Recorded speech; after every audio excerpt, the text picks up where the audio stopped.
জনপ্রতিনিধির উপরে আক্রমণ করেছে নির্বাচিত জনপ্রতিনিধি। আমার অপরাধ, আমি হিন্দু রাজ্যের যত সম্পত্তি এই সরকার লুট করে দিচ্ছে, এটা বলে আমার অপরাধ। রসদ প্রপার্টি লুট হয়ে যাচ্ছে, এটা বলে আমার অপরাধ। এই জন্য আক্রমণের শিকার আমি। হিন্দু ভাই, হিন্দু মা, হিন্দু বোন পরীক্ষা দিতে যাচ্ছে, আর চুরিতে ঘরের করে এক বছর আছে, তাদেরকে টাকাতলা খুলিয়ে পরীক্ষা কেন্দ্রে ঢুকিয়েছে। এই প্রতিবাদ করে আমার অপরাধ। ভাই যারা আছেন, এই কর্মী সমর্থন বসে যাও, বসে যাও। কুতুব ভাই বসে যাও, সামনে থেকে বসে যাও।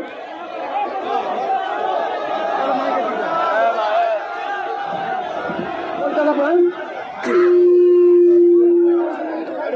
কলকাতা পুলিশের আন্ডারে মার করছে,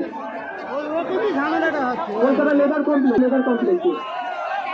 আর একটা কথা বলি, দিদিমণির একটা ভালো নোংরা খেলা খেলে ভালো, কি জানেন?